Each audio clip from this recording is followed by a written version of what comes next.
Right now, we're in the middle of a major upgrade of cameras for our entire school district. And that upgrade of cameras, our schools in the mid-2010s, we basically had the ability to put in, this was prior to my time here and prior to most of our leadership's time, put schools in about digital cameras in about 30 schools out of our 115 school buildings. So starting in July of this year, we began a brand new project to replace every old camera, add to those numbers, and place cameras at every single school building in the district by June 30th of this year. So Irving Park was scheduled to have their school cameras up and running by June 1st. Luckily, we're really ahead of schedule on this project. So on April 12th, we were able to complete their server, and as I said, they came online 3 days later on April 12th. On April 16th that morning, and we immediately looked into the parents' concern of the vandalism of the grass. And that then became finding the break-in on Saturday morning, and immediately contacted police, and all the investigation pulled together in that timely manner. So that's one of the things we really want to kind of push, that we have now added close to 11,000 camera views in the school district for the purpose of safety and security. Because that's what our goal is every day we're trying to make Guilford County Schools safer. So as many of y'all know, I'm a retired deputy chief from Greensboro Police Department. And so at that retiring, I really could go about my day and find and be able to kind of have a different piece. But the school system convinced me that this was the place to come because they were serious and dedicated to making every school safer. And so I said, this is an opportunity to serve I couldn't pass up. So I'm here to help make it safer every day. And the reason why I'm telling you this is because I really want you to understand that we right now are placing in the realm of $500 million into deferred maintenance projects for the schools that many of y'all know about that came from our $2 million bond. Well, 1.7 in 2022 and 300 million in 2020.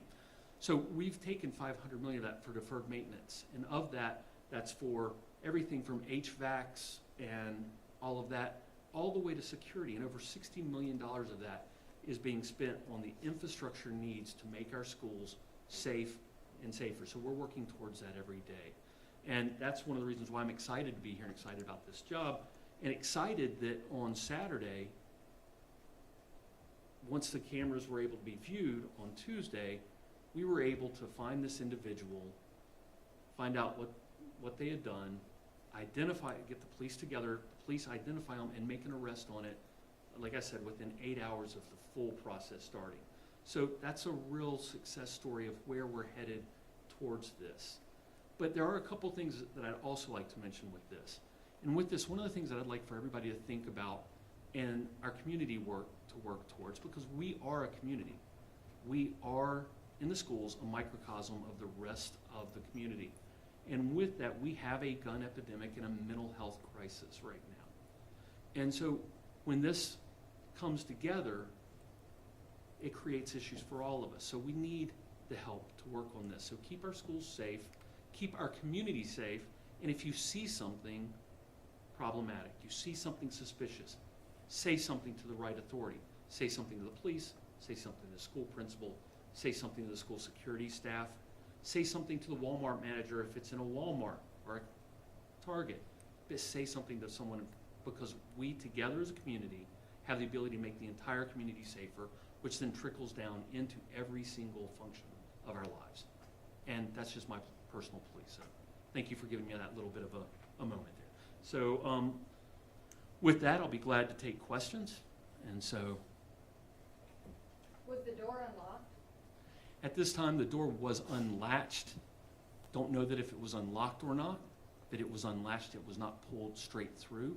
So one of the things that we have done is we're working on a program, but we've actually had the program, to make sure that maintenance is checking locks at every building on a regular basis, but also that the schools are making sure that at the end of the day, every day, they push, pull, pry any door to make sure that it is locked. And So we have it just we hadn't, have reviewed that. so it just hadn't been fully closed? Correct. Okay. It had not been fully latched. This is just a really serious matter, even though it happened, oh, thank you. So this is a serious matter, even though it happened on the weekend. So I just wanted to ask about the timeline of when parents were told, kind of how much information they were told when things happened, and then leading up to now. Certainly. So on Saturday, obviously, it was a burglary alarm, but no crime committed. On Monday, it was the location of the mark, so again, no major issue there. On Tuesday, police responded to the school. We notified parents at that moment that the police were there for an investigation of something that had happened over the weekend. So Tuesday was the first notification mark for the teachers. At that point, we did not make any other notifications during the week. We did not want the knowledge that we had to impede the police investigation. And then on Saturday, once everything was in place and everybody felt we were at a good place, we went ahead and made the notification at the same time that the police made the press release. So that was our choice, to hold until the weekend to make sure that we didn't bother any kind of investigation that was going on. So for clarity, so parents were not told about the guns on that Tuesday, just to Right. make sure we understand. Exactly. That is correct. They were told on Saturday. So But- one of the things you don't want to do is, if you see a weapon in an event, I did not want to put that out to where that could, anyone that might aid or abet this person could then hide guns or help him hide him as well. So I didn't want to put that out at that point. Yes. Does the suspect have any connection to Guilford County Schools, like a former student or anything? No, not at all. This individual is not a former student for Guilford County Schools. In fact, went to school on the eastern side of the state, not here at all. So there's no motive yet or anything? No, and again, that's going to be motive, and all of that's going to be a police issue, so I'll let them address that. Thank you. Obviously, you said the door didn't latch all the way. Is this a good opportunity so you guys can update your security measures to make sure that this doesn't happen again? Because obviously, kids go in and out of doors, something might get jammed the door at the bottom. So Right. kind of how are you going to update, or how is the school staff going to be able to help you to make sure that all the doors are locked? That's a great question. So we're not updating, and the reason why we're not updating is because there's really already something in place, but it's a great time to remind and to remember. So one of the things that we're constantly doing, and our students, our teachers, and our staff are really doing, is making sure those doors are locked. But it is not natural, if you think about it, when you go through a door, to every time make sure that it turns around and latches. So one of the things we're doing is reminding people, yes, when you're talking about a school system, and you're talking about schools, it is the right thing to do, turn around and make sure it lasts. So with our schools, and in particular this school, we have reiterated that to staff, that it's everyone's responsibility. The principal at the school's background is in high schools. So high schools are a whole different world. And at that high school, she was part of a program and created a program that made sure that they assigned teachers to every specific door to check throughout that day. And so she has put that same program in place at her school here, because for her it was second nature. So that's a good thing for us. So yes, not changing them, but just reminding and making sure that we're vigilant about it. Was there any indication on the video of what he was doing once he got in the school? Was he just walking around, or? So yes. Again, I don't want to get into the investigation piece at all, because I don't want, that's for the police to push forward. But he did not do anything odd in that video. He walked through the school, and that's pretty much about what he did. And then walked out the door and then left. Gotcha. I know you said that the school had recently installed new cameras, so if the school hadn't recently installed new cameras, would you have not been able to find the person that broke in? Well, actually, if we hadn't have installed the new cameras, no one would have known a break-in had ever occurred. So that's actually the end result. It's not that we wouldn't have been able to find the person, we wouldn't have known that it had occurred. So again, that's the power of what these cameras are providing us, and that ability to make sure that we're paying attention at all hours of the day, every day, and we have that access to do that. Just speaking of the cameras, will we be able to get a copy of that video? At that point, I'm going to let communications team answer you that at Okay, another shake time. head, no, okay. Okay, I have another question. of course. So from speaking to some parents, there were some concerns about kind of safety moving forward, SROs on the campus. Can you tell us a little bit, I know, and correct me if I'm wrong here, I know with elementary schools, there was something with having SROs there. Are we gonna have SROs at Irving Elementary, and or will we in any way be taking SROs from other schools? Just want to talk about that. So in Guilford County, our current contract and our work with this, with the Guilford County Sheriff's Department, Greensboro Police Department, High Point Police Department, we have SROs at high schools and middle schools only.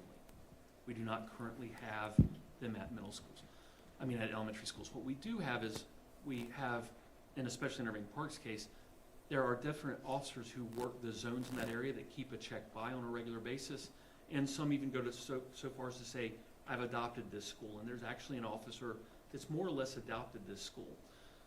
We are also the beneficiaries of a program by the State Department of Public Safety, wherein all community corrections officers throughout the state are assigned a elementary school or a high school or middle school. In our case, it's elementary schools because we have school resource officers to visit and to work with, and most make it by the school once to twice, sometimes as many as 3 times a week, to check in, to do security checks, to check the doors, so to help us with that process.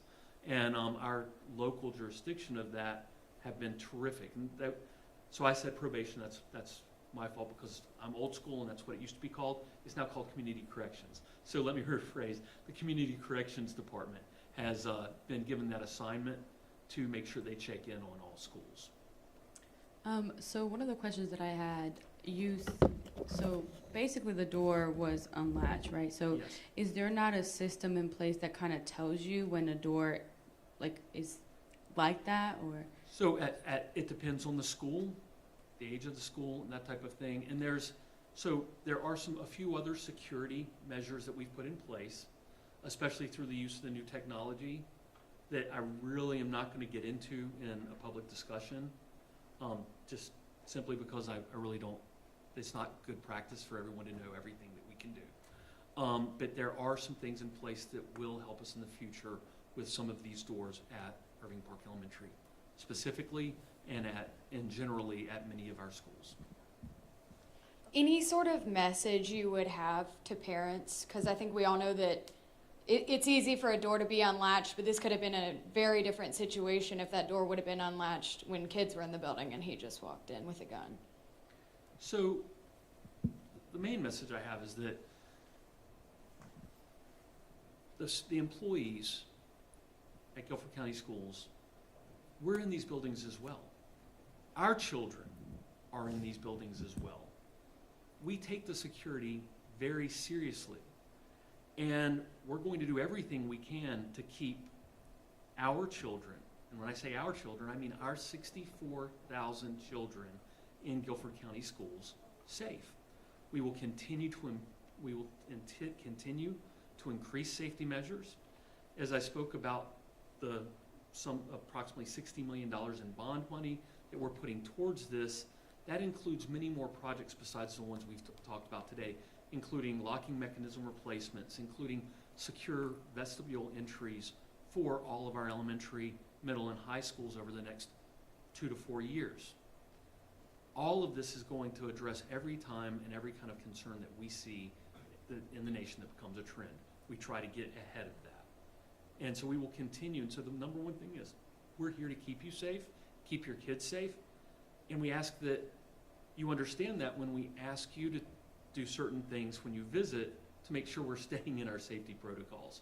So if you're a parent that comes to the school every other day and we still ask to see your ID, please understand why.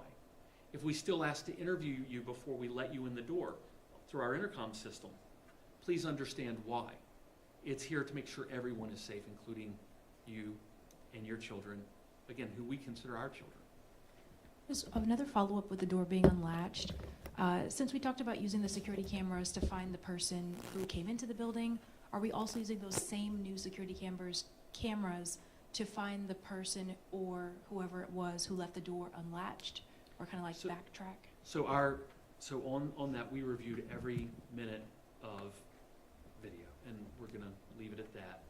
And we will, the nice thing about our cameras is they do cover every single door at every single school, both inside and out. Okay? So you do know who left the door open?